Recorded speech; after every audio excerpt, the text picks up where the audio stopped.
Veja no ICL Notícias, segunda edição. Sem atestado. Laudo médico comprova que Bolsonaro tem condições de continuar na papudinha.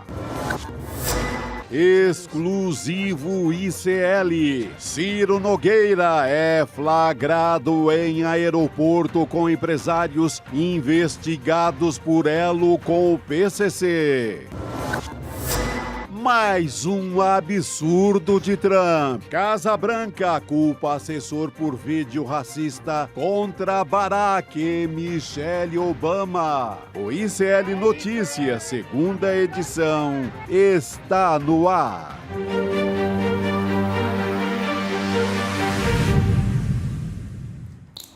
Olá, boa tarde. Seja muito bem-vindo, seja muito bem-vinda. O ICL Notícias, segunda edição, está começando. Estamos ao vivo em todos os nossos canais. Nessa sexta-feira, dia 6 de fevereiro de 2026. Ao meu lado, já tenho Juliano Medeiros e Chico Sá. Nossa formação de sexta-feira está completa. Boa tarde para vocês, meninas. Boa tarde, Gabi. Boa tarde, Chico. Boa tarde, Gabi. Estamos. Como é que a Laura Code falou no Urgente? Que hoje é pré-carnaval, então é sexta-feira de pré-carnaval. Podemos considerar. Que específico. O espírito já é esse, já estamos no frevo. Bloquinhos pelo Brasil aquecidos já. Sempre uma desculpa pra gente já entrar no ritmo de carnaval, né? É importante buscar esse tipo de desculpa, né? A gente trabalha muito. Claro que sim, até porque o nosso cenário político é sempre muito pesado. Mas a gente começa o N2 falando de uma notícia que, na verdade, não é muito boa para a família e para o clã Bolsonaro, né? Só não vai Jair, é isso? Só não vai Jair. Só não vai Jair. Tá certo. Quem manda cometer aquele pecado? Já que a gente está falando de blocos de carnaval, que todo mundo vai sair para curtir, nesse caso... Só não vai Jair. Chico. O que temos de novidade a respeito dessa história, pessoal? Laudo elaborado por médicos da Polícia Federal. Qual foi o resultado? Eles avaliaram que o Jair Bolsonaro tem quadro de saúde que demanda cuidados, mas que ele pode, sim, permanecer na papudinha, onde ele está cumprindo a pena pela trama golpista de 27 anos de prisão. Foi realizada uma perícia médica, a gente vai colocar o laudo aqui na tela para você poder acompanhar junto comigo. Essa perícia foi determinada pelo próprio ministro Alexandre de Moraes, no STF, e vai embasar a decisão dele sobre um pedido da defesa do ex-presidente que, mais uma vez, estava pedindo para que o Bolsonaro fosse para a prisão domiciliar. Então, a conclusão que você está vendo aí na sua tela da perícia da Polícia Federal é que há comorbidades que são as seguintes, segundo esse relatório médico: hipertensão arterial, síndrome de apneia obstrutiva do sono grave, obesidade clínica, aterosclerose sistêmica, doença do refluxo gastroesofágico, também lesões na pele e aderências intraabdominais. Esse é o laudo médico. Mas o que diz? Parece, né, muita coisa. Só que os médicos dizem que a saúde do Bolsonaro determina cuidados, só que essas comorbidades não são motivo suficiente para levar o Bolsonaro para uma prisão domiciliar ou transferência, nem transferência, aliás, de cuidado em nível hospitalar. Entre os pontos também destacados pelos peritos, que você já vê aí um outro trecho do laudo na sua tela, estão também confusões, alterações neurológicas. Então, o laudo está citando esses episódios de confusão mental, provavelmente associado ao uso desses medicamentos que o Bolsonaro está tomando, que aumentam até o risco de queda, necessitando de uma investigação diagnóstica. Aqui trazendo o laudo completo dessa história, mas tudo para dizer que o Alexandre de Moraes deu um prazo de 5 dias para a defesa do Bolsonaro apresentar. Aliás, não a defesa do Bolsonaro, perdão, a defesa do Bolsonaro foi quem fez o pedido. Nesse caso, são as manifestações da Procuradoria-Geral da República, e aí sim entram os advogados do ex-presidente nessa história também. E temos aqui para discutir com a gente essa história Manuela Borges, diretamente de Brasília, onde está preso o ex-presidente Jair Bolsonaro. Manu, boa tarde para você. Boa tarde, Manu. Olá, muito boa tarde, Gabi, Chico, Juliano, todo mundo ao vivo aqui com a gente no N2. Eu conversei com um advogado criminalista que tem acompanhado esse caso bem de perto e ele analisou esse laudo médico assinado pela Polícia Federal e me disse o seguinte, que existe uma brecha nesse laudo, porque os próprios peritos admitiram que há risco de AVC, de insuficiência renal, uma broncoaspiração, pneumonia. Então, eles admitindo que existe esse risco, a defesa vai se debruçar sobre essa afirmação para tentar buscar a prisão domiciliar. Vamos resgatar que a ex-primeira-dama, Michele, fez uma peregrinação lá no Supremo, bateu nos gabinetes dos ministros para tentar convencê-los de que Bolsonaro precisaria ali de ter um acompanhamento 24 horas por dia, alguém do lado dele, mas o fato é que existe um corpo médico também à disposição lá na Papudinha. Inclusive instalaram um botão do pânico lá na carceragem onde ele está, no quarto, né, naquele flat, na verdade, né, que maior, inclusive o levantamento feito pela Folha de São Paulo mostra que 70% dos domicílios em São Paulo não tem a metragem onde Bolsonaro cumpre a sua prisão. Mas então tem esse botão do pânico, que se ele começar a passar mal, ele pode acionar esse botão que uma equipe prontamente vai atendê-lo, inclusive tem ali helicóptero à disposição, caso a situação seja mais grave, que ele possa ser prontamente transferido para um hospital. Então tem toda essa questão. E aí os próprios peritos ouviram Bolsonaro e ele falou o seguinte, que as instalações realmente estão muito melhores na Papudinha do que na Superintendência da Polícia Federal, que lá ele tem mais espaço, que a limpeza é satisfatória, então tudo isso está contido aí no laudo da PF, Gabi. Eu quero ouvir também Juliano e Chico a respeito dessa história, conversando por você, Juliano. Essa é mais uma tentativa da defesa do ex-presidente, mas, diante do que aconteceu da violação da tornozeleira eletrônica, já era de se esperar, a não ser que fosse uma situação excepcional de saúde, que o Bolsonaro continue onde ele está, na Papudinha. Né? Pois é, Gabi. Está maltratado o Bolsonaro, não é exatamente alguém que tem boas condições de saúde, né? Agora a gente vê que boa parte das comorbidades, Chico, que foram listadas, são decorrência da facada que ele sofreu lá em Juiz de Fora. Então, tirando aquilo ali, tem problemas que são relativamente comuns para a pessoa da idade dele, sim. Obesidade, lesão na pele, pressão arterial, coisas que são relativamente comuns, né? Então é o seguinte, e aí o mais importante, uma das conclusões do laudo da PF, é que não exige acompanhamento hospitalar permanente. Acompanhamento não, mas internação hospitalar permanente. Ou seja, se não vai ficar no hospital, dá na mesma ficar em casa ou ficar na Papudinha, porque não vai ter um médico lá dentro, né, dentro da casa dele 24 horas por dia, assim como não vai ter um médico 24 horas por dia na Papudinha. Não vai ter um enfermeiro 24 horas por dia na casa, assim como não vai ter... Ou seja, então, neste caso, a conclusão da PF precisa ir para o hospital? Não precisa. Logo, se não tem que ir para o hospital, cumpra-se a pena onde a autoridade judicial determinar. Pode ser casa, pode ser regime 100% fechado. A tendência com isso é que o Alexandre de Moraes acabe mantendo a prisão em regime fechado do Bolsonaro lá na Papudinha, né, Chico? Ele perdeu qualquer confiança, né? A justiça perdeu toda a confiança nele naquele momento da solda lá na tornozeleira, né? Aquela hora ele quebra a confiança e eu acho que isso pega até mais do que a questão médica, sabe? Nessa hora. Tudo bem, estão fazendo o trabalho certo, o trabalho técnico certo. Uma equipe vai lá, avalia e diz, não, ele pode ficar aqui. Mas mais do que isso, eu acho que pesa para a justiça se tratar de um sentenciado que perdeu a confiança. Ele ia o quê? Ele ia fugir naquela hora, sabe?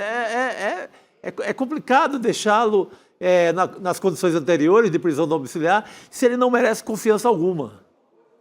É isso, e Manu, até trazendo aqui o posicionamento do presidente Lula a respeito disso, eu acho que é um posicionamento firme, mas também muito didático sobre a situação, né? Ele comparou o ex-presidente, a gente vai colocar aqui na tela essa história, porque ele estava comentando sobre uma possível derrubada do veto ao PL da dosimetria. E também acho que se aplica à história do Jair Bolsonaro, da defesa e do clã Bolsonaro ficar pedindo toda hora que ele vá para uma prisão domiciliar, né? Mas no caso do PL da dosimetria, seria mais ou menos um caminho por aí, porque a ideia era reduzir justamente a pena dos condenados pelos atos golpistas. Então, o que disse o presidente Lula à TV Aratu? Abre aspas. Você acha que se você tiver um cachorro louco e soltar ele, ele vai ficar mais manso? Ele vai morder alguém. Esse cidadão tentou destruir a democracia brasileira. Esse cidadão, que foi condenado a 27 anos e 3 meses de cadeia, tinha um plano para matar o Lula, o Alckmin e o Alexandre de Moraes, fecha aspas. Então, eu acho que é nesse sentido, né, que eu estou falando de ser didático, né, Madu, de dizer, o que vocês acham que vai acontecer se o Jair Bolsonaro for solto, inclusive dizendo para a nossa democracia, né, o quão danoso vai ser, Manu? Perfeita a analogia do presidente Lula, né? Agora, aqui no Congresso, o que a gente sente é que esse PL da dosimetria, o veto vai acontecer a partir do mês que vem, inclusive começa a trancar a pauta, então os deputados e senadores têm que se debruçar sobre a análise desse veto e eles dizem com todas as palavras que, claro, foi a maioria que votou, com ampla maioria, eles votaram para aprovar esse projeto de lei ali na última semana do ano legislativo e agora tem que se fazer valer a vontade dos parlamentares. Eu até cheguei a questionar com o senador Marcos Rogério, que é da base bolsonarista, e perguntei se a anistia teria mais espaço nesse ano eleitoral. E ele disse que, por enquanto, ainda não tem esse clima para pautar a anistia, que a dosimetria já estaria suficiente nesse momento. Então, é isso, vamos resgatar que o ministro Gilmar Mendes, ele também foi provocado por um advogado que não era parte no processo a conceder essa prisão domiciliar e o Gilmar Mendes também negou esse pedido justamente porque o próprio advogado não fazia parte ali do processo, né? Mas agora cabe ao ministro Alexandre de Moraes decidir se daria essa segunda chance para Bolsonaro, ele que violou as medidas cautelares já lá desde o início, né? Não só derretendo a tornozeleira eletrônica, mas foi um histórico ali de violação de medidas cautelares que o levaram para a prisão em regime fechado. E aqui nós estamos falando de uma situação, Manu, em que seria de fato uma excepcionalidade completa, né? O Chico Sá sempre lembra aqui, quer dizer, ele só está nas condições que está porque violou todas as medidas cautelares alternativas que foram impostas. Olha a imagem, a boa e velha imagem da tornozeleira com a solda aí, né? Agora, o presidente Lula, eu acho que também, como é muito didático, como mencionou a Gabi, é sempre capaz de traduzir situações complexas de maneira muito simples, vai ter esse desafio nas próximas semanas, né? Porque não está claro ainda se a Câmara dos Deputados vai para uma linha de manter o que vinha fazendo no semestre passado, que era votar projetos absolutamente impopulares, a lei do autolicenciamento, a dosimetria, a PEC da blindagem, ou seja, a Câmara dos Deputados, o Senado, ficou votando um monte de matéria impopular que não tem nenhuma relação com os interesses do povo brasileiro. Vai voltar agora, já no começo do ano, o Congresso votando a derrubada do veto do presidente Lula à dosimetria? Bom, essa semana já aumentaram um monte de salário acima do teto. A gente comentou isso aqui ontem, né? Então, quer dizer, também é um termômetro, né? É um termômetro, como Alexandre de Moraes vai se manifestar, provavelmente pela manutenção, pela rejeição de qualquer recurso da defesa do Bolsonaro.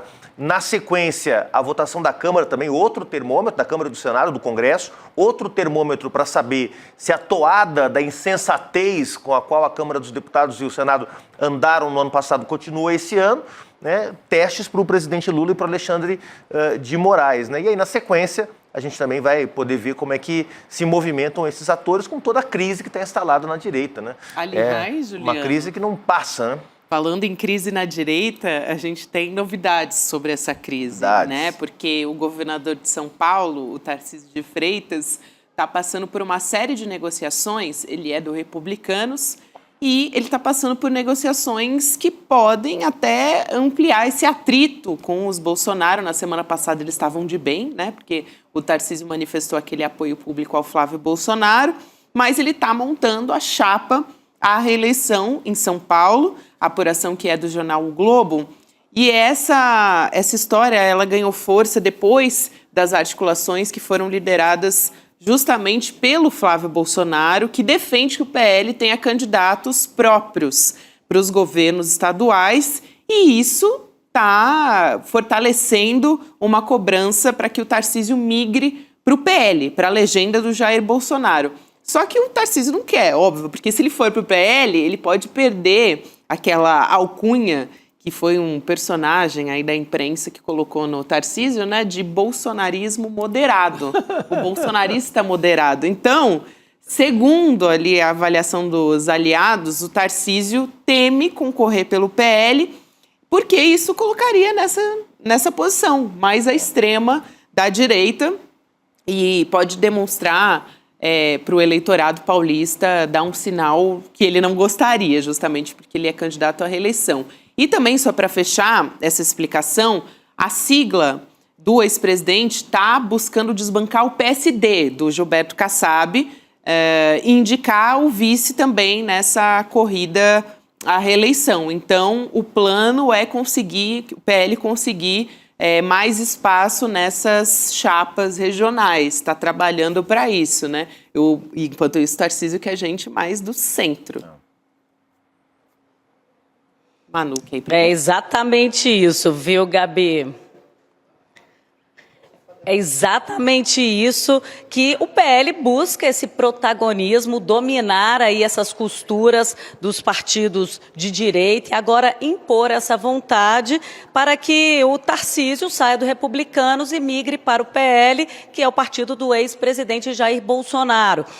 Isso também para tentar fortalecer a pré-candidatura do Flávio Bolsonaro ao Palácio do Planalto, porque ele tendo realmente ali um parceiro, um governador do PL, isso poderia fortalecer o palanque eleitoral no estado paulistano. Mas eu conversei também com pessoas próximas ao Tarcísio que relataram o seguinte, que ele está muito ele está não está gostando dessa pressão que está sendo imposta, principalmente pelos filhos do Bolsonaro, já que o pai está encarcerado.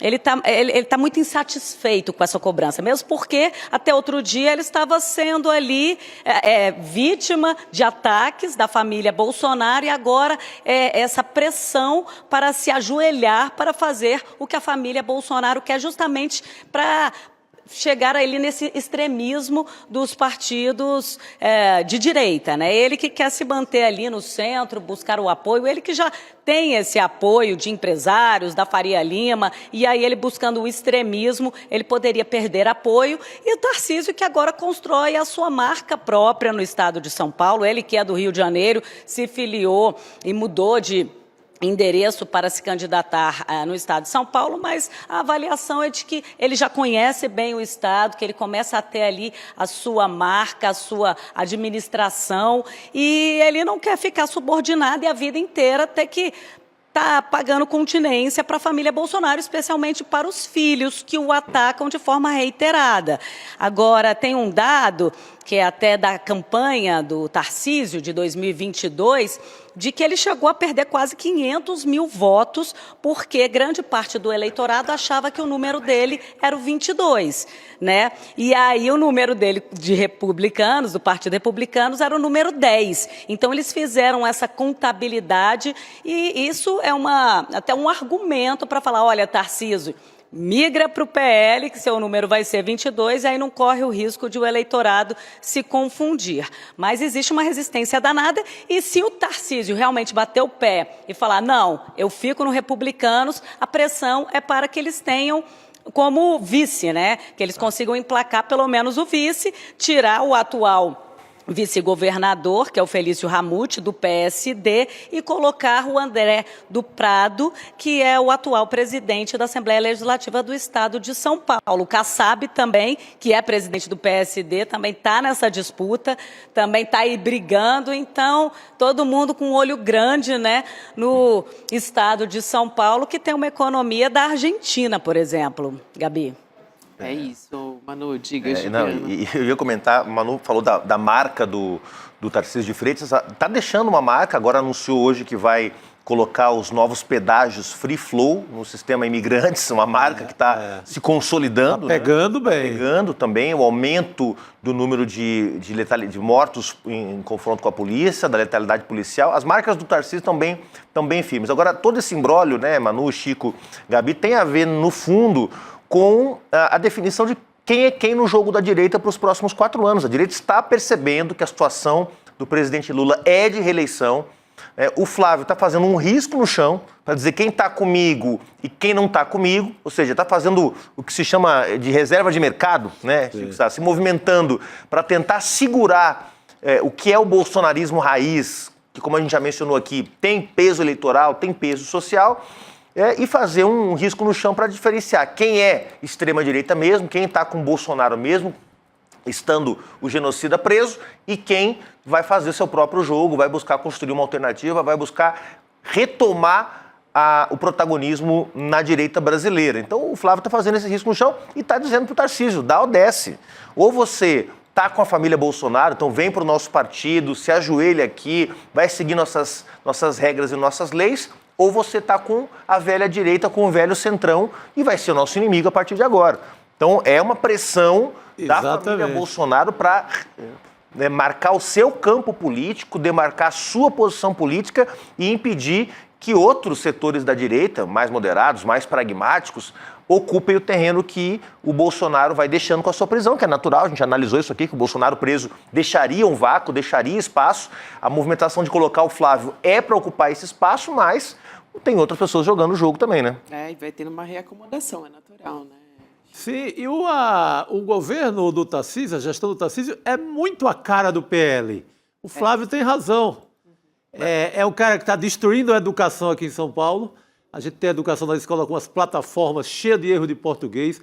A gente tem a escola cívico-militar. A gente viu aquele vídeo, o desastre que foi o começo da implantação desse projeto aqui. Há, inclusive, denúncias contra alguns militares, denúncias de assédio sexual contra alguns militares que foram nomeados para salas de aula. Então, pega a privatização da Sabesp, foi um desastre completo.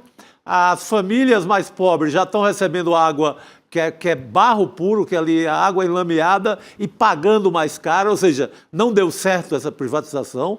Então, a cara do governo Tarcísio é a cara do PL. O Flávio Bolsonaro tem muita razão nesse sentido. Tarcísio tem que ir para um...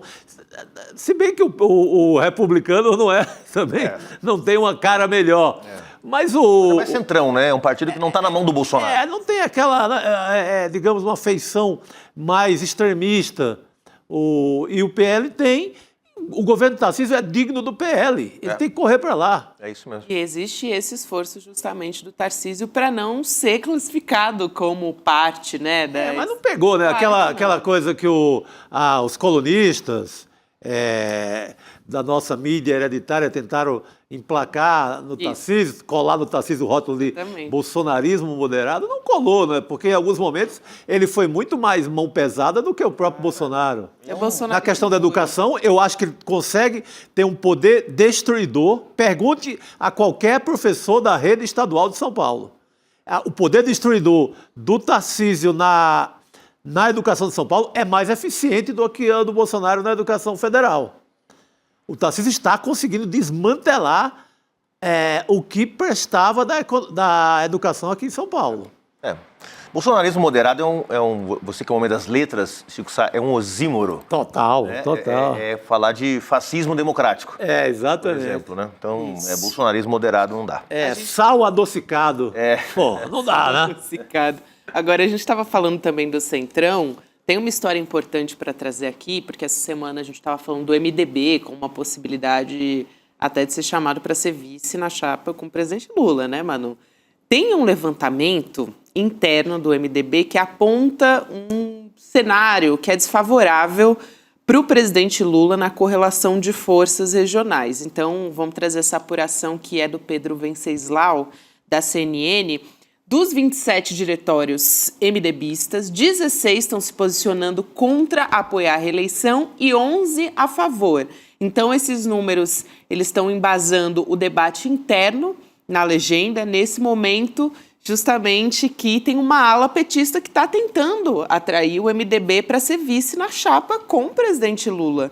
Esse levantamento serve como uma referência interna justamente para saber como é que vão se posicionar os filiados numa eventual convenção se a decisão fosse colocada para votação. E aí, em caráter reservado, um dirigente MDBista ironizou o assédio, ele chamou assim, né, ao partido como uma oferta da vaga de vice. Vou abrir aspas. Ele disse o seguinte: podemos conversar se eles convidarem o Michel Temer para ser vice. Fecha aspas, gente.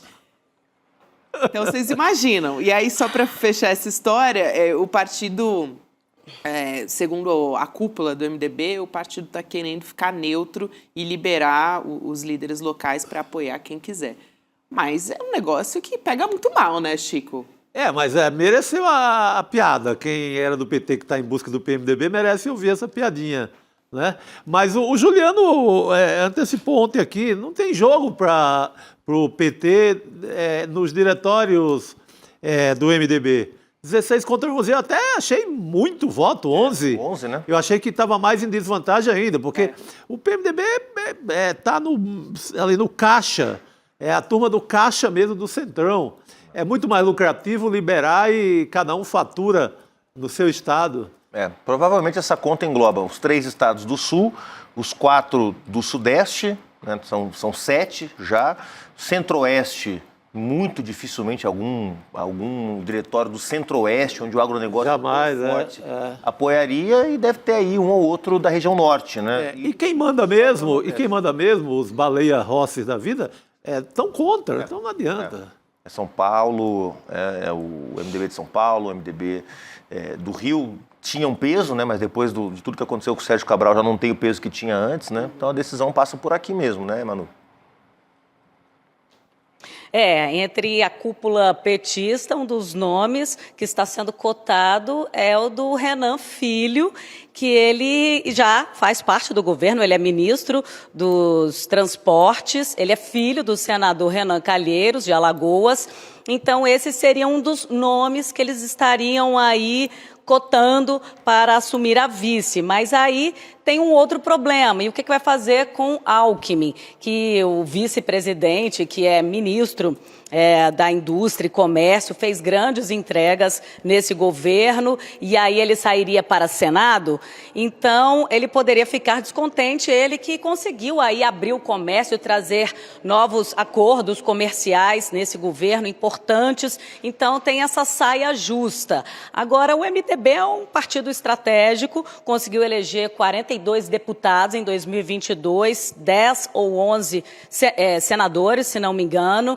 Tem uma força grande, tem 3 governadores eleitos, 2 deles têm o apoio do presidente, fazem parte aí do apoio ao presidente Lula, que é o Helder Barbalho, do Pará, o Paulo Dantas, de Alagoas, e o governador Ibanez Rocha, que é de Brasília, faz oposição. Então, teria já 2 palanques já, né? No Nordeste, historicamente, claro, eles vão buscar ali o palanque junto ao presidente Lula. Mas, para além do MDB, que também já faz parte do governo, né? Com 3 ministérios, transportes, cidades e planejamento, ele não vota 100% com a base governista. Então, tem essa questão, né? Porque é fiel, mas nem tanto. Mas é importante, sim, claro, conquistar o apoio do MDB, até para construir essa base de apoio caso o presidente Lula seja reeleito e consiga votos aqui dentro do Congresso Nacional para aprovar medidas importantes. Mas, além do MDB, também precisa costurar o apoio com PDT, PSB, PSD, partidos ali que estão mais ao centro e que vão fazer toda a diferença para uma possível reeleição do presidente Lula, Gabi. Manu, que bom ter você aqui com a gente nessa sexta-feira, minha querida. Vamos te liberar para sextar. Na semana que vem a gente conversa de novo. Valeu, Manu. Valeu, acabei de voltar de Sampa. Mal voltei e já estamos aqui nesse congressão. Mas é isso aí, gente. É isso aí, Manu. Porque ontem a gente cantou muito, né, Gabi? É verdade. Mas a voz tá boa, segue boa. É isso aí, gente. Ótimo fim de semana. Um beijo grande. Adorei estar com vocês aí em São Paulo. Me convidem que eu volto, hein? Aí. Por favor, portas abertas. Bom final de semana para Manu Borges também, pessoal. E a gente vai fazer... Ela está se referindo à comemoração ontem do Eduardo Moreira, que a gente nosso até colega. contou aqui Nosso colega que fez 50 anos ontem. A comemoração, né? Comemoração. Ainda vem aí no dia 11 de fevereiro a data oficial, mas já comemoramos. Vamos seguir comemorando, né, gente? Boa assim, quando a comemoração dura semanas. No meio do carnaval. A quinzena Eduardo Moreira. Bom demais, muito bom.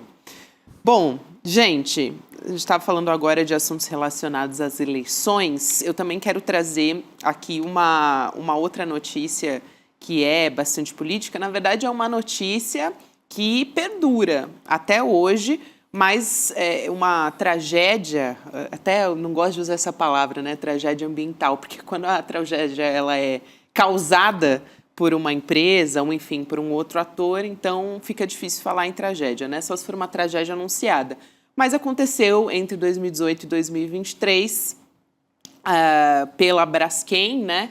Os bairros inteiros em Maceió que foram ali vítimas de rachamento de casas, desocupação forçada, afundamento de solo, enfim, uma extração que aconteceu de salgema pela mineradora Braskem. E tivemos o trabalho de Heloísa Vilela para acompanhar a população, ouvir a comunidade a respeito desse assunto. A gente tem até aqui o print, né? A gente colocou na tela a imagem justamente de tudo que foi impactado ali na região. A Elo Vilela produziu uma série especial e a gente tem um trechinho sobre o que ela descobriu por lá e vamos colocar aqui na tela. Vamos lá.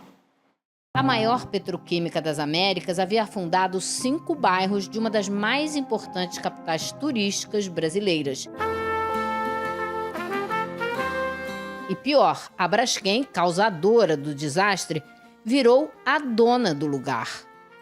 Não era nunca, jamais, para o infrator ser dono daquilo que ela infringiu. Apesar do cenário triste na vizinhança e de tanta gente já ter ido embora, Cássio se recusa a sair da casa onde viveu a vida toda. Eu sair, iria enfraquecer a minha parte da negociação. Então, acho que a minha permanência fortalece um pouco o meu lado da negociação. Por anos, o morador do bairro do Pinheiro foi procurador regional do trabalho. Hoje aposentado, tenta usar os conhecimentos da lei para conseguir negociar uma indenização melhor do que a Braskem oferece. Aí um trechinho da reportagem especial investigativa de Heloísa Vilela sobre a Braskem. E essa é uma das discussões que a gente traz na aula que a gente vai ter na semana que vem, junto com o Gessé Souza e também o Lindener Pareto, sobre o Pacto da Impunidade. Tem tudo a ver com esse assunto, com a reportagem que a Elo Vilela fez. E é uma aula aberta da nossa pós-graduação aqui do ICL. Então, você pode participar se inscrevendo em icln2.com.br. Deixe o seu e-mail que você vai ser avisado que a aula está começando no dia 12, 8 horas da noite, quinta que vem. Anota aí na sua agenda já para não perder. Muito bom. Alagoas, que foi muitos anos governado, sabe por quem? Pelo MDB. Falávamos agora. Reino do MDB. E além da grande reportagem da série da Elo, a gente tem o livro novo da Cristina Serra, nossa colega aqui, chamado Cidade Rachada, também é sobre esse tema, esse desastre político. Exatamente.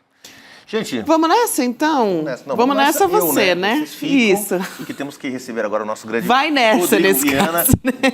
Bom pré-carnaval para vocês, pessoal. Bom Valeu, pré-carnaval. professor. Valeu. Rodrigo Se Viana joga no chegando aqui. bloquinho. Já se jogando, né? É, Dá pra se já jogar, sair daqui já sexta-feira. direto pra bagaceira. Bloquinho de notícias. Aqui a gente ainda está no bloco Tá no bloquinho de notícias. Rodrigo, bem-vindo, boa tarde para você. E vamos tacar pau nas notícias, então? Vamos continuar no Bora, notícias. taca-lhe pau. Eu tava me lembrando de um bloco que tem um nome legal, né? Chama Imprensa que eu gamo, né? Ah, Um olha, bloco de jornalista. Tem muitos, Imprensa que eu muitos gamo. bons, né? É. Principalmente Eu os gamo. nomes dos blocos do Rio de Janeiro, eu É. acho que são especialmente bons. É isso. Tem uma lista que, olha... Não, eu você tá querendo dar colocaria notícia e eu falando de bloquinho de carnaval. Ah, Tá mas meia tá coisa. tudo bem, a gente Vambora. tá em Eu vou começar a falar do Nós Sofre, mas Nós Goza, lá do Recife. Então é melhor, vamos embora. Vamos Isso embora. é bom também. Vamos seguir aqui, vamos embora. Falando também ainda de questões relacionadas à justiça eleitoral, o plenário do Supremo Tribunal Federal formou maioria para permitir que casos de Caixa 2 sejam punidos 2 vezes na justiça eleitoral, como eu disse, e também por improbidade administrativa na justiça comum. O Caixa 2 é aquele que acontece quando valores recebidos ou valores gastos em campanha não são declarados na justiça eleitoral e pode configurar crime eleitoral nesse caso, né? Então a gente tem uma atualização, vamos dizer assim, um pouco antes das eleições, né, Chico? Então não vai ser mais apenas resolvido com um pedido de desculpa, como o Onyx Lorenzoni pediu verdade. desculpa ao Sérgio Moro, e ele disse, não, tudo bem, tal, você é uma boa pessoa, pediu desculpa, não tem mais crime de Caixa 2 contra você. Meu Deus do céu. Vai pagar mesmo, vai pagar duplamente. Né? Tem sempre, desde o caso Collor, PC Farias, que é usada essa desculpa. Ah, não, mas foi uma sacanagem eleitoral, todo mundo faz no Brasil, é Caixa 2, todo mundo faz. Então, perdoa todo mundo. Sempre. Lembra que outro dia houve uma tentativa também de liberar, anistiar também todo mundo Sim. que fosse Caixa 2, porque considera que é uma sacanagem tanto da cultura política brasileira que não precisa castigar ninguém. Um crime menor, vai. Pô, pelo amor de Deus, a sacanagem começa na campanha. Você pega esse senhor aí, o cunhado do Vorcaro, do Banco Master, Sim, o Zetel, sim. o Zettel. não sei Aquele qual- que começou o como Fabiano pastor, Zettel. né? O pastor da igreja da Lagoinha. Ele enfia 5 milhões, não é dinheiro de pinga, não. 5 milhões na campanha do Tarcísio e do Jair Bolsonaro. O que esse rapaz quer? É porque ele acha o Tarcísio bonito? Ou ele acha ali a pança do Bolsonaro elegante? Não é por isso. Tá comprando acesso aos Está governos. comprando acesso, está comprando bilhete ali para passear dentro do governo e fazer negócio. Então tem que punir mesmo. Caixa 2 tem que punir 1, 2, 4, 5, 6 vezes. É isso aí. Seguimos aqui, gente, ainda falando sobre decisões importantes. Essa semana, aliás, ontem mesmo falamos sobre isso, sobre aquela decisão do ministro Flávio Dino. O STF marcou para o dia 25 de fevereiro o julgamento definitivo sobre aquela decisão do Flávio Dino que suspendeu o pagamento dos penduricalhos ilegais nos 3 poderes. Só para relembrar, apesar da gente já ter conversado muito sobre isso, o Dino ele concedeu uma liminar para determinar que as verbas indenizatórias, sem base legal, devem ser suspensas no prazo de 60 dias. E os penduricalhos são aqueles benefícios, né, que são concedidos aos servidores públicos, e aí a gente está falando de servidores públicos não dos que ganham pouco, né? A gente tudo está a turma falando que- Da elite do seu. da elite, exatamente. Turma que já ganha lá na faixa dos 40, que já está furando o teto, teto é passando dos 46. É isso aí. É o caso aqui dos procuradores municipais da cidade de São Paulo, que além de ganhar acima de 46, recebem um imoral auxílio chamado auxílio iPhone. Cheque. Pô, vá! Vai pra... Auxílio iPhone é difícil, hein? Vamos chamar o professor Castro Rocha para conversar a respeito desse assunto. Professor, boa noite, bem-vindo. Boa noite, Gabi. Boa noite, Chico. Boa noite, Rodrigo. Boa noite, Chico professor. falava de auxílio iPhone, eu tinha visto o auxílio Panetone. O próprio também. Dino cita isso na decisão dele. Ele fala, são ganharam até nomes jocosos, Auxílio Panetone e Auxílio Peru. Que é do Natal, né? Isso. Que é Isso, as benefícios melhores de fim Natal. de ano, exato. Professor, vai lá. Gabi, há duas decisões do ministro Flávio Dino que já justificam a sua presença no Supremo Tribunal Federal. Em pouco mais de 2 anos, ele já fez mais que muitos ministros que já estão aí há décadas. A primeira providência foi a investigação sobre o escândalo do orçamento secreto, que é nada menos do que o maior roubo da história do Parlamento Mundial nos últimos 200 anos. É nada menos do que isso. E o ministro Flávio Dino tem levado adiante, com muita coragem, a investigação de alguns casos que são escandalosos. O segundo ponto fundamental é o que o ministro Flávio Dino fez agora, que é questionar o jeitinho, a malandragem, você finge que não vê o que eu estou fazendo e eu finjo que não estou fazendo aquilo que todos veem. Porque há o limite constitucional do salário, que, por exemplo, um professor como eu segue rigorosamente, Gabi. Nós não temos aumento salarial, nós trabalhamos o tempo todo, não temos aumento, não recebemos nenhuma espécie de auxílio penduricário, mas um funcionário do Legislativo ou deputados, juízes, desembargadores, procuradores, tem o seu salário muitas vezes triplicado, quadruplicado com esses auxílios que são verdadeiramente obscenos. Não são ilegais, uma vez que foram estabelecidos, mas são absurdamente antiéticos e tornam impossível o equilíbrio das contas do Estado. Então, essa ação do ministro Flávio Dino, aparentemente anedótica, acabar com o auxílio iPhone, com auxílio terno, auxílio panetone, auxílio peru, todos os tipos exóticos de auxílio que eles recebem, tem consequências extraordinárias para a possibilidade de que nós finalmente tenhamos uma república. Eu saúdo com grande alegria essas duas ações do ministro Flávio Dino. Agora, será que isso passa da maneira como foi colocado pelo Flávio Dino no plenário? Agora está marcado já para o plenário decidir, né? A expectativa do professor Castro Rocha, Chico também, Gabi, vocês acham que passa isso da maneira como foi decidido? Porque ele deu uma lapada, né? O Dino deu um freio de arrumação, né? Mas isso pega pesado não, né? É justiça, mas os juízes e promotores são talvez os mais beneficiados por esse tipo de coisa. Quase toda a classe jurídica no Brasil, né? Não vai ser fácil. A reação vai ser grande. Por isso que esse apoio, né, professor? Essa medida precisa de um apoio total do país ao Flávio Dino. Ele tomou uma decisão corajosa que ninguém tinha coragem de fazer isso desde o Brasil colônia. Até que diz respeito aos pares dele. Né? Exatamente. Quando instalaram o primeiro fórum, a primeira ideia de justiça na Bahia, ali no Brasil colônia, já começou essa safadeza. O cara já começa a beber de graça, tem comida em casa, passagem livre, não vai ser preso. Desde a Bahia, lá em 1600 e tanto. Sabe? É uma imoralidade. E o Flávio Dino mostrou que é possível fazer.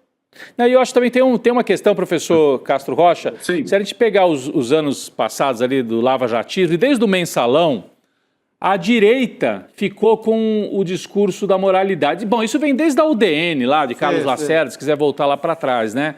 Ficou, e a gente mesmo tinha esse hábito de dizer, isso aí é o denismo e tal, e tal. Mas é uma chance também de você retomar esse debate sem esse viés pela direita, né? É um homem assim progressista, né, a partir de casos concretos, sem fazer oba-oba, como foi feito no caso do Mensalão. É o maior escândalo da história. Gente, olhem para dentro dos poderes e tratem primeiro de organizar o que tem dentro dos poderes, antes de ficar tentando descobrir o maior escândalo da história, que é sempre relacionado ao PT, ao petrolão e tal. Não pode ser também uma retomada da bandeira da questão pública, da moralidade, pelo lado progressista, professor Castro Rocha? Pode sim, Rodrigo. E da maneira como... Isso que você falou agora é muito importante, Rodrigo, porque desde a UDN, o discurso da corrupção ele é sempre utilizado apenas contra o Estado. Especialmente se for qualquer espécie de governo progressista. Então, por exemplo, o discurso principal que levou ao suicídio do Getúlio Vargas era o Mar de Lama. Era a corrupção no Palácio do Catete. O discurso do Jânio Quadros para chegar ao poder com a UDN era varre, vassourinha, que era varrer a corrupção. O discurso que empoderou uma figura tão complicada e tão duvidosa quanto o Sérgio Moro, que agora vocês entrevistaram aqui ontem ou anteontem, o Tony Garcia. Sim, no que N1. as denúncias do Tony Garcia, que inclusive foram feitas em 2021 para a juíza Gabriela Hart, que simplesmente não levou adiante as denúncias que ele fez. É uma demonstração muito concreta de que esse discurso da corrupção, da maneira como ele é utilizado, quem tem plena razão é o reitor do ICL, Chico, que é o nosso querido Gessé Souza.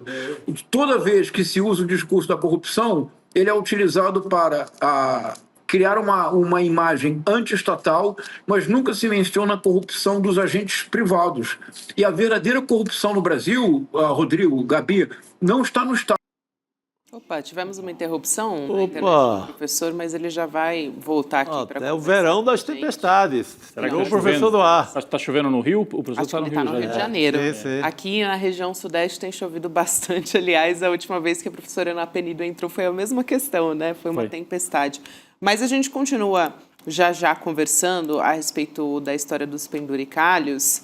E agora há pouco o Chico também resgatou um histórico que eu acho que dá um pouco a tônica de mostrar que é um problema estrutural do judiciário, né, Chico, que já nos acompanha, como várias outras questões ali do histórico. Já a gente vai ter um momento de literatura que também é um momento musical. Professor Castro Rocha, se quiser fechar rapidinho o seu raciocínio, a gente já vai. Hoje tem uma música, tá especial hoje, né, nosso momento literatura.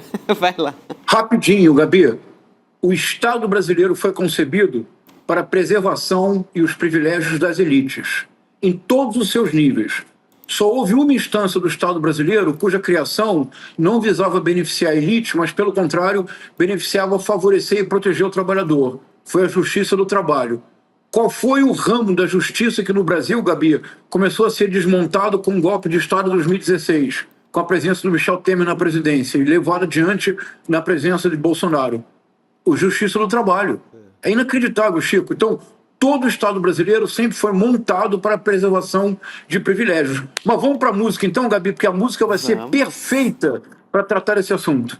É isso aí, professor. Vamos lá, gente, fiquei até ansiosa aqui. Toda vez que eu vejo, a gente vê a pauta antes do professor chegar, e eu fico ansiosa tentando imaginar qual vai ser a associação com o nosso momento político, enfim, histórico, que o professor Castro Rocha vai analisar. Mas vamos lá, hoje a gente vai associar com os privilégios dos penduricalhos por meio da música do Chico Buarque, em homenagem ao malandro. Então, vou abrir aspas, professor, e trazer tudo aqui, a música completa, e aí depois te passo a palavra. Então, Cantando, hein, Gabi? Vamos lá. Cantando, aí eu vou poupar a nossa audiência disso, mas eu vou trazer aqui. Então, aí o nosso diretor já falou, e aí tem o direito autoral. Não vamos pagar direito autoral, não. Tô ligada. Vamos lá, então. Abre aspas. Eu fui fazer um samba em homenagem à nata da malandragem, que conheço de outros carnavais, eu fui a Lapa e perdi a viagem, que aquela tal malandragem não existe mais. Agora já não é normal. O que dá de malandro regular, profissional, malandro com aparato de malandro oficial, malandro candidato a malandro federal, malandro com retrato na coluna social, malandro com retrato com gravata e capital que nunca se dá mal. Continuando na próxima tela. Mas o malandro pra valer não espalha, aposentou a navalha, tem mulher e filho e tralha e tal. Dizem as más línguas que ele até trabalha, mora lá longe e chacoalha num trem da central. Professor. Vamos lá. A figura do malandro, durante muito tempo, foi uma figura essencial para compreender certo aspecto da cultura brasileira e não apenas da cultura popular.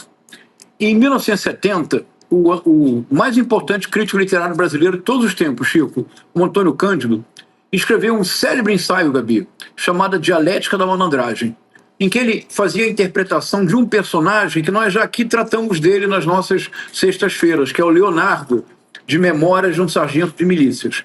Dizia então Antônio Cândido que esse romance ele trazia consigo uma espécie de código de uma certa forma de sociabilidade brasileira, que era exercitada sobretudo pelo malandro. Quem era o malandro na acepção romântica que o Antônio Cândido resgata?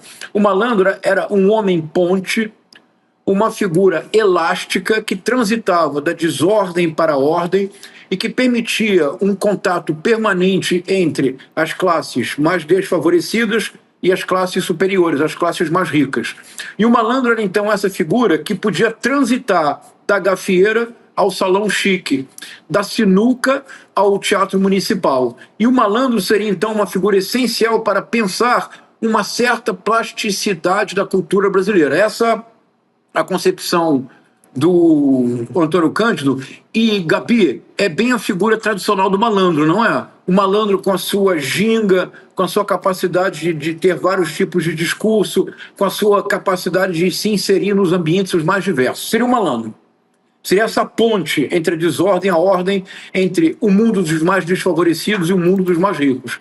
Pois bem, Gabi, eu queria propor, a partir dessa ideia dos penduricalhos, da criação de um Estado que apenas existe para a permanência dos privilégios das elites, que este malandro, homem ponte, homem elástico, como já diz a música, e a ópera do malandro é de 1978, olha que bonito isso, Chico. Em 78, este malandro descrito na segunda estrofe ainda não era dominante, Gabi. Ou seja, esse malandro candidato a mandato, a malandro federal.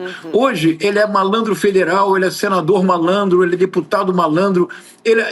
A malandragem foi completamente apropriada pela elite, a tal ponto que o malandro mesmo, aquela figura folclórica, simpática, cordial, capaz de transitar entre opostos, agora está limitada ao trem da Central do Brasil, trabalha, mora lá longe, chacoalha e tem filhos e mulher e tralital para cuidar. E o salário, como diria o professor Raimundo, Chico, é assim, não é nada. Ao passo que a elite... O que é Nicolas Ferreira, se não um malandro federal, Gabi? O que é Ciro Nogueira? Ciro Nogueira! O que é Ciro Nogueira, se não o Duran? Senão o Max Overseas. Eu proponho, Rodrigo, a partir de hoje nós chamaremos Ciro Nogueira de Max Overseas, que é o personagem, na ópera do malandro que vivia de contrabando com os soldados americanos. O Ciro Nogueira procura o Lula no final do ano para tentar um acordo que o favoreça na eleição no Piauí, porque ele sabe que ele corre o grande risco de não ser reeleito. Esses são todos malandros. O que é Daniel Vorcaro, senão um super, hiper malandro que quer enredar a todos na sua trama? Até a malandragem, Gabi, foi apropriada pela elite brasileira. Isso não é justo. Os caras roubaram até isso. Roubaram a malandragem. Roubaram a aura da malandragem, tudo isso levaram para isso. Se apropriaram da ideia de malandragem. Pois é. Sem graça nenhuma. É, verdade. É isso aí, professor. Gostei muito. Muito bom. Eu gosto da malandragem dos terreiros. Então, essa malandragem é muito interessante, professor. Se você me permite uma frase... Claro. Se você me permite uma frase, Gabi. O malandro tradicional, aquele da Lapa, jogava sinuca. O malandro, deputado e senador federal, colocam o Brasil na sinuca. Essa é a diferença. Total. Bom, bela imagem.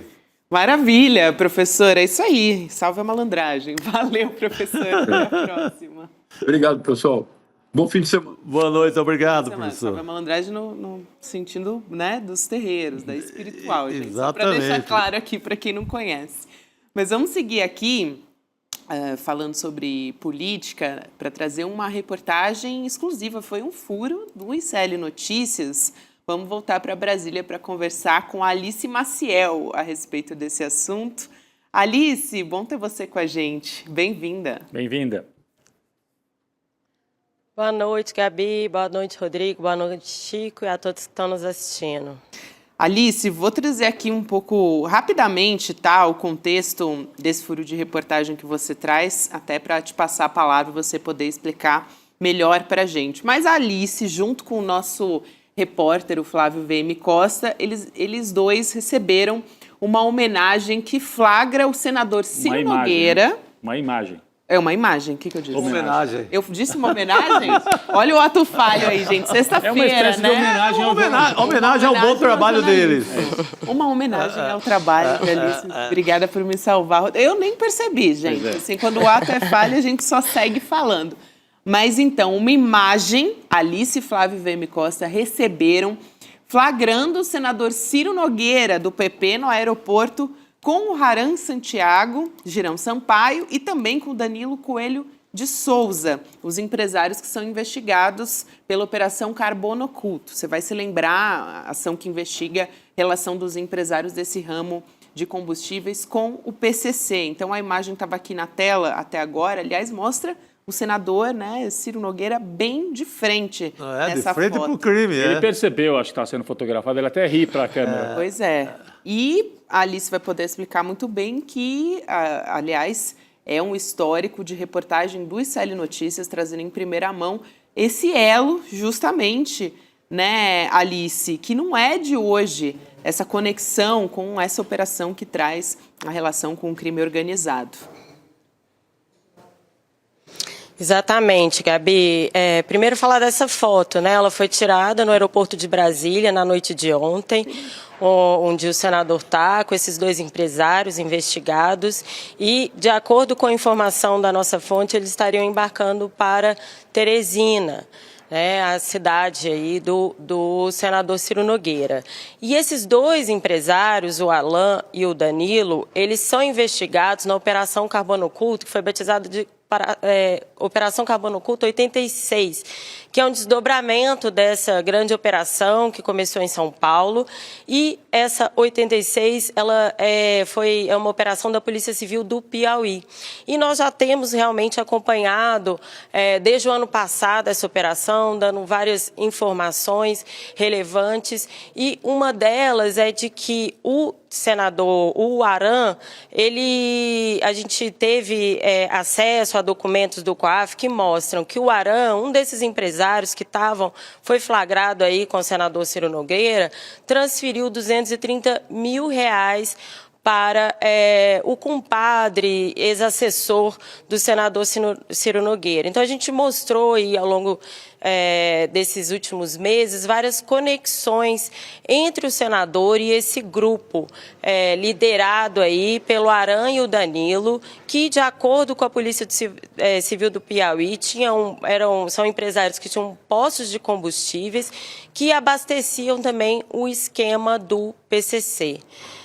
E além, né, dessa conexão do Aran com o compadre de Ciro Nogueira, uma própria empresa do senador aparece também em transações financeiras envolvendo o grupo dos postos de combustíveis, que também estão sendo investigados.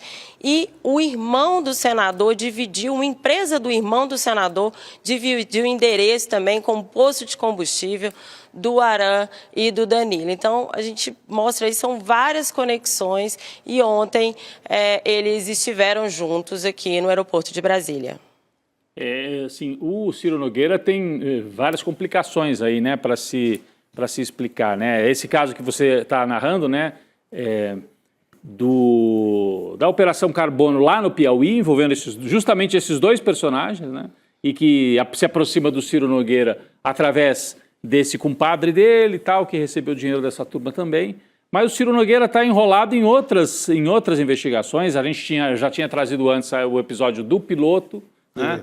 O caso, de certa maneira, muita gente espera que no caso do Banco Master também possa acabar respingando no Ciro Nogueira. Talvez isso tudo explique o medo que ele está, e ele faz movimentos de tentar salvar a pele, tentando se reaproximar do presidente Lula. Mas é o assunto que nós vamos tratar um pouquinho mais adiante também, né, Gabi? Exatamente.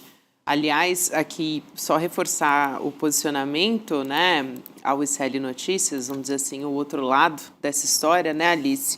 O Aran Sampaio disse que o encontro com o senador Ciro Nogueira foi casual, inclusive encontrou e cumprimentou diversas outras personalidades políticas durante essa conexão em Brasília, e o senador Ciro Nogueira foi procurado pela reportagem, mas ainda não se manifestou. Então, trazendo o outro lado dessa história, Chico. O Ciro Nogueira, em relação ao ICL, ele está indo para...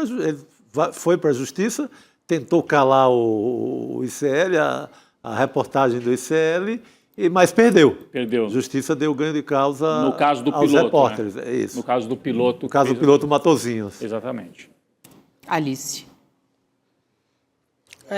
E a expectativa, né? O Rodrigo estava falando aí dessa conversa, do senador, ele está procurando o presidente Lula, mas nossa expectativa é exatamente que as investigações da Polícia Federal, da Polícia Civil, no Ministério Público em São Paulo continuem, né? E que as conexões políticas, essa articulação política dele não influencie na investigação. Realmente tem várias frentes que apontam um possível, um suposto envolvimento dele, conexões dele, há indícios que precisam ser investigados, né, que não podem ficar parados. Agora, a gente sabe que há uma certa resistência nesse momento, então a gente vai continuar acompanhando, cobrando, né, que essa história seja investigada, inclusive as denúncias do Mauro, que o ICL trouxe com exclusividade, que afirma que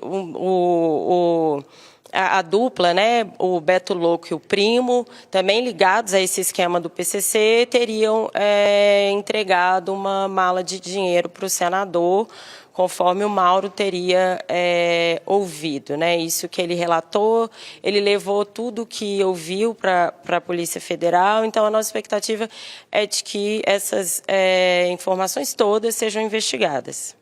Que é o piloto, e que, inclusive, o senador possa se explicar. Sim, né? Sim. O Mauro que a Alice cita é o Matosinho, o Mauro Matosinho, piloto. Veio no ICL Notícias, primeira edição, nessa semana. Exatamente. Né? Que deu uma entrevista para a nossa equipe no N1. Eu queria trazer uma outra informação aqui, já que estamos falando em Ciro Nogueira, sobre a Folha de São Paulo, publicando uma reportagem hoje que revela que ele esteve reunido, aquilo que o Rodrigo adiantou aqui, com o presidente Lula no dia 23 de dezembro, recentemente... Pô, mas quase Natal, né? Quase Natal. Quase Natal. Ainda, vamos dizer assim... componente cristão ali na parada, né? Mais de um mês essa história, né? E o Ciro fez uma proposta naquela época, no final do ano passado, que seria afastar o partido dele, o PP, da campanha do Flávio Bolsonaro em troca de apoio do PT no Piauí. E aí, gente, que entram várias questões dentro dessa história, né? Tem 2 vagas ao Senado em disputa. O Ciro quer que o presidente Lula apoie só um candidato no Estado, que seria também o senador Marcelo Castro, do MDB. E, além dessa história que a gente está falando aqui, da Operação Carbono Oculto, ou seja, tem um efeito do Banco Master, do caso Master nessa história, né, Chico? Porque o Ciro Nogueira está com receio, provavelmente, de não conseguir a reeleição e aí virar um alvo, né? Quem sabe até perder um foro privilegiado. Sem mandato, né? Com essa capivara toda, né? Que você pega, tem essa ligação com essa máfia dos combustíveis, tem a acusação o relato do Matosinho do presente em dinheiro da turma barra pesada também para o Ciro Nogueira, assim, são muitas acusações, muitas evidências no caso Master. Ele realmente, ele nomeia diretores do BRB, ele tem uma ligação política muito forte com o Daniel Vorcaro, então é um personagem que está muito no alvo e que ele aparece sempre em terceiro lugar nas pesquisas do Piauí, porque além do Marcelo Castro, que você citou, que é atual senador e que é senador com apoio do Lula, candidato ao Senado, tem o Júlio César Lima, que é deputado federal do PSD, do Kassab, também já está na chapa e está fechado. Os dois, aliás, o Marcelo e o Júlio César, estiveram também com o Lula, perto desse período.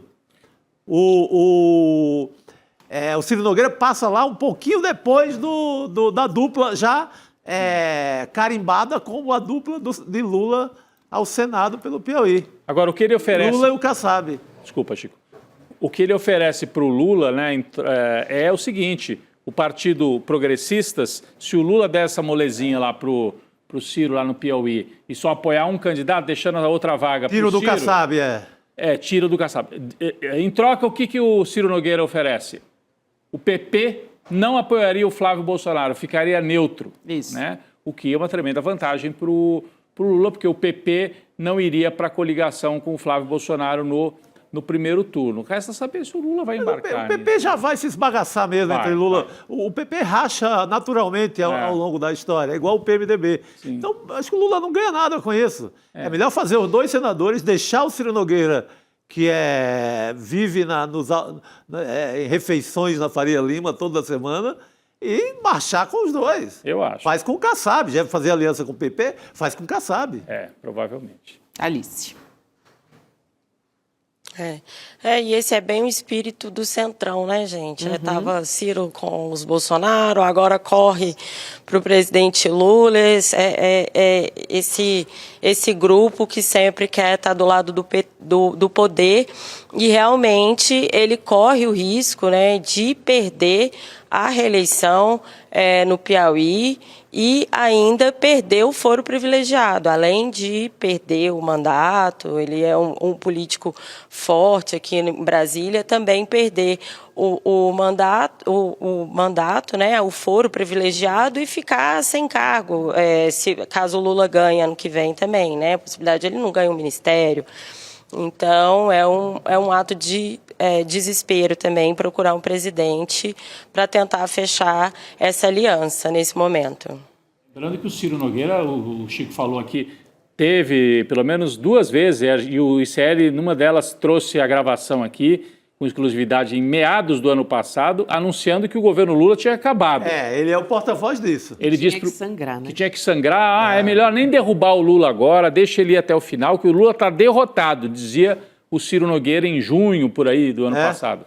E agora está lá batendo na porta do Lula para ver se descola uma vaguinha para ele lá no Piauí. Mas é um movimento interessante, Alice, Chico, Gabi, porque o Lula está fazendo essa conversa com o PP, com o Ciro, e conversar não faz mal para ninguém, e também com a União Brasil, que é outro partido enrolado dessas investigações. Sem falar no MDB, que já vem também enrolando. Sim. Sem falar no MDB. No caso do União Brasil, a conversa que rolou essa semana, Alice, foi que o Rodrigo Pacheco poderia se filiar à União Brasil para ser o candidato do Lula em Minas. E com isso também o União Brasil ficaria neutro na disputa nacional, né? Já que ele vai, por exemplo, forneceria o candidato do Lula em Minas. Em outros estados ficaria na oposição. Então, o objetivo do Lula agora parece ser rachar os partidos todos do Centrão para pelo menos um pedaço deles ficar do lado do Lula e não ir em bloco para o apoio ao Flávio Bolsonaro, principalmente tempo de televisão, mas não só isso, né? As alianças realmente nos estados, né, com prefeitos, com governadores, tentar dividir um pouco esses partidos. Então essa operação, no caso do Ciro Nogueira, é desespero dele, como a Alice definiu muito bem.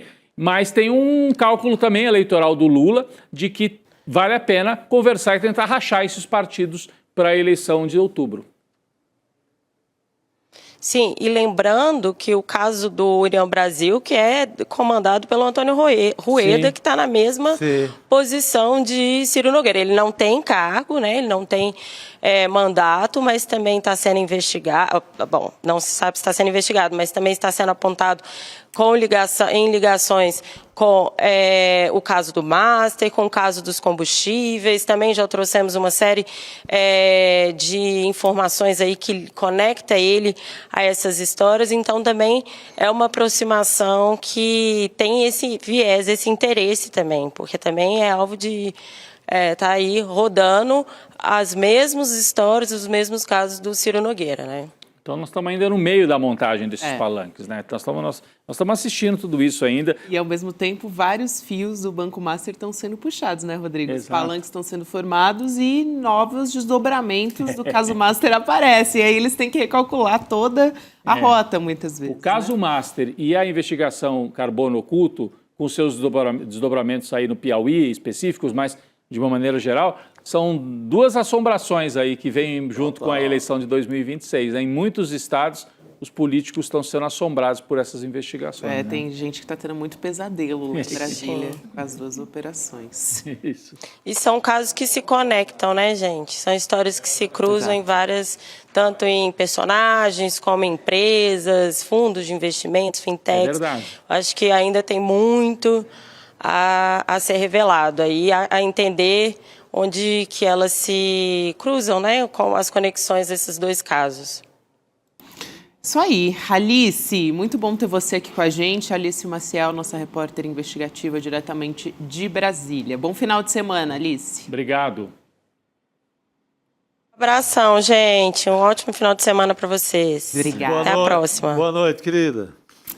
A gente já vai conversar com a Cristina Serra. Eu quero convidar vocês a acompanharem a nossa revista Liberta. Vocês lembram daquela pesquisa que o ICL fez recentemente? Falamos sobre vários recortes dessa pesquisa, mas basicamente ouvindo pessoas em todo o Brasil, mais de 10 mil pessoas em diversas áreas, porque o objetivo é fazer um raio-x mesmo sobre o que pensam os brasileiros. Estão saindo artigos dentro da revista, trazendo informações exclusivas, análise sobre essa própria pesquisa também, sobre cada uma dessas temáticas, né? E a edição dessa semana, além da pesquisa, está trazendo uma informação exclusiva. O Leandro Demore analisou documentos e descobriu que Lula não ligou para Jeffrey Epstein, conforme foi noticiado pela imprensa. Então, é uma matéria que vai sair essa semana. Nossa, na importantíssimo, que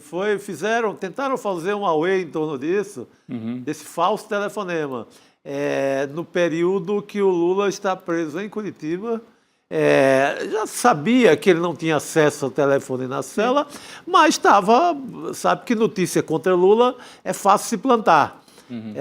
Parece aquela propaganda de adubo. Com maná, em se plantando, tudo dá. Contra o Lula, vinga, né? Então era um ramal aí de fake news que estava começando a vingar, e o Demore traz essa importante revelação.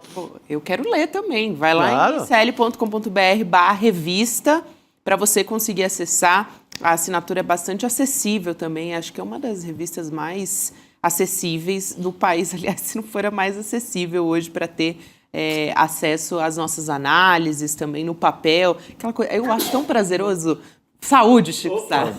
No final de semana, poder ter acesso a artigos, né? Aquele momento assim de mais tranquilidade no final de semana para poder digerir o noticiário da semana. Bom, vamos seguir? Adiante. Aqui conversando, adelante, né? Rodrigo Viana. Vamos chamar Cristina Serra para conversar com a gente. Aliás, nosso primeiro assunto é bem digesto, viu, Cris? Mas bom ter você aqui com a gente. Boa noite. Boa noite.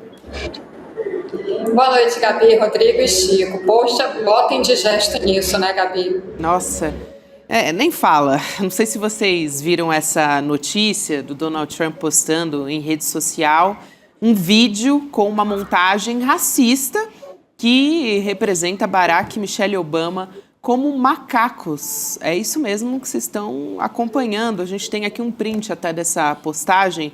A gente vai dar uma olhada colocando aí na tela. Então, esse vídeo ainda mostra outros políticos democratas que são representados como animais e o Donald Trump sendo retratado como um leão. E no final do vídeo, todos os políticos retratados como animais, eles se curvam diante do Donald Trump.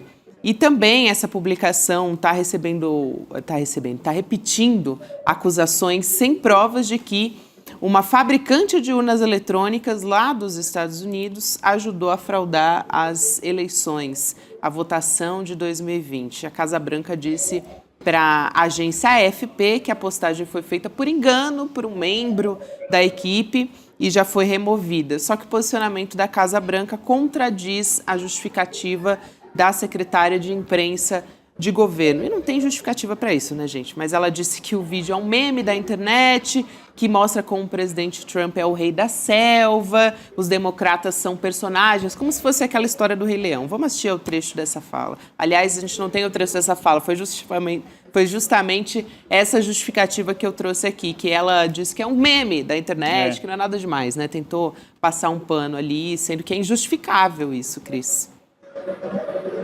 Gabi, quando eu acordei e abri o celular, a primeira coisa que passou na minha tela foi essa imagem. Eu falei, isso é brincadeira de mau gosto, claro. Isso é uma montagem, é uma coisa falsa, isso não é verdade. Porque não dá para acreditar que ele tenha feito isso, né? A primeira reação é essa. Mas ele fez. E não tem nada de meme, não tem nada de acaso, não é erro, não é gratuito. Isso isso tudo é para criar um clima, né, de, em primeiro lugar, desumanização dos candidatos democratas, dos políticos democratas, e essa campanha de desumanização, de colocar todo mundo na vala comum, dizer que nada disso tem importância, que é só um meme, isso, tem gente que fala muito melhor do que eu sobre isso, que estuda isso, né? Isso tudo faz parte de uma estratégia, né, para transformar a política nesse caldo em que tudo é permitido, tudo pode, tudo vale. Não é, né? Não é assim. Mas por que o Trump é mestre nesse tipo de ferramenta da comunicação, né? Isso tudo está ligado às eleições nos Estados Unidos, eleições de meio de mandato, né, que é uma crise contratada, né? Os republicanos, Trump, seus assessores, têm deixado absolutamente claro que eles vão roubar nessas eleições. Eles é que vão roubar nas eleições, né? Mas o que eles têm dito? Que os democratas roubaram em 2020, que Trump ganhou em 2020 e que agora não vão deixar os democratas roubarem mais uma vez. Steve Bannon tem dito isso com frequência, tem falado disso o tempo todo. E mais que isso, disse que o ICE, né, a milícia do ICE, estará nos locais de votação. Outra mentira, né, que imigrantes ilegais têm votaram em 2020 e por isso Trump perdeu. Gente, você quer uma mentira mais deslavada do que essa? Como é que um imigrante em situação ilegal vai votar? Não vota, não vota. Mas, enfim, todo esse caldo de mentiras é para criar esse ambiente desestabilizado, né? Um ambiente de instabilidade no país, com vistas às eleições de meio de mandato. Os republicanos, o governo Trump, estão trabalhando fortemente para isso, para, se for necessário, se for o caso, se perderem, vão virar a mesa. É o mesmo roteiro adotado aqui, né, pelo Bolsonaro, inclusive, só que aqui, bom, eles registraram nas reuniões, deixaram todo o roteiro registrado, chamaram aquele argentino para contestar as urnas, contrataram aquele instituto do voto para dizer que as urnas não prestavam, prepararam todo o terreno para disseminar dúvidas e para plantar gente também na porta dos quartéis. E todo esse caldo de cultura acabou gerando o 8 de janeiro. Nos Estados Unidos, de certa maneira, isso já aconteceu no Capitólio, talvez sem tanto preparo, né, Cris? Dessa vez ele está preparando mais ainda o terreno para justificar uma virada de mesa. E primeiro tem a eleição parlamentar agora de meio de mandato, né? Será que nós vamos ter eleição mesmo? Porque as pesquisas que eu tenho acompanhado aqui mostram que ele pode tomar uma surra daquelas, assim, né? O violenta. Silas Andrade, Rodrigo, acho que complemento o que você está falando aqui no nosso chat, diz que é uma cortina de fumaça, na verdade, levando em consideração, por exemplo, esses documentos do caso do Jeffrey Epstein, que é algo que é um calcanhar de Aquiles do Donald Trump. Mas daí, então, eu vi algumas pessoas falando disso, queria até ouvir vocês. Não, olha, o Trump já está enrolado demais no caso do Epstein, acusado de pedófilo, então ele prefere ser chamado de racista, é isso? Quer dizer, ele deixa de ser... Para ele deixar de ser chamado de pedófilo, ele quer ser chamado de racista? Eu acho que no eleitorado dele, ser chamado de racista até é um elogio. É melhor do que ser pedófilo? Ele joga no campo dele. Racista é o que... eles nunca fizeram muita questão de negar. Pelo contrário, a secretaria dele ficam tomando copo de leite, como Exato. Usando a simbologia dos supremacistas. É verdade, vocês têm razão. E joga na confusão e realmente encobre as revelações do caso Epstein. Do caso Epstein. Tira um pouco... Tanto que hoje a gente deixou de falar do caso Epstein, ou falou um pouco menos, né, Cris? Você acredita que pode ter alguma coisa por aí também? Porque depois ele, inclusive, tira o vídeo, né? Eles tiram dando essa justificativa que foi um erro. Quase que botam a culpa no estagiário, né? Apertaram o botão errado e tal. Já tinham feito a confusão. Já tinham feito a confusão. Né? Então foi um dia sem falar tanto de pedofilia e de Epstein. E de Trump envolvido na pedofilia e nos abusos. E aí fica essa coisa, mas era uma coisa jocosa, mas é racista. Cris, você acha que pode ser uma operação desse tipo? Eu acho que, bom, vamos por partes. O caso Jeffrey Epstein vai fazer um estrago, eu acho, já está fazendo um estrago grande em uma parcela grande do eleitorado do Trump, que é aquele cristão conservador, né, norte-americano, que vai para a igreja toda semana e não sei o quê, que acredita mesmo que o Trump está aí para salvar os Estados Unidos do comunismo, para salvar do demônio, para salvar dos imigrantes que são demônios que vão para os Estados Unidos, né, para estragar o país e a vida dos norte-americanos, né? Então, para esse eleitorado, né, mais, digamos assim, crédulo, né, porque existem essas pessoas que acreditam mesmo, né, que o Donald Trump tem esse objetivo de salvar o país. O caso Epstein, né, essa rede de abusos sexuais que esse cara comandou, isso faz um estrago. Agora, ele publicou essa imagem racista para abafar a repercussão do caso Epstein? Eu não sei, pode ser que sim, mas de qualquer maneira não surpreende que ele faça isso, né? Porque o Trump já fez outros memes racistas e ofensivos, ou já disse ou muitas outras coisas racistas e ofensivas, né? Tem uma questão de timing aí, pode ser que sim. Mas, enfim, o que eu acho mesmo é que ele tem dificuldades, ele vai ter dificuldades claras nessa eleição. As pesquisas nos Estados Unidos já mostram isso. Teve uma eleição muito recente agora no Texas, rapidamente, foi uma eleição especial no estado do Texas, em que o candidato democrata deu uma surra no candidato republicano. Então, esses sinais já são muito evidentes de que os republicanos terão problemas para manter as suas maiorias nas casas legislativas. É com isso que Trump está preocupado.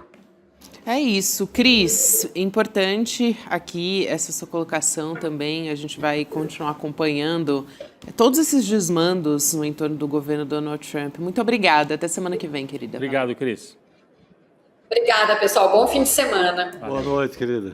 É isso. Aliás, muita gente comentando sobre o absurdo a respeito disso e sobre como o Trump ele não respeita até a liturgia do cargo que ele representa, enfim, e sobre o eleitorado Trump ter justamente aquilo que você falou, né, o Chico, às vezes é até um elogio, né, vindo do eleitorado dele, diz muito sobre a base.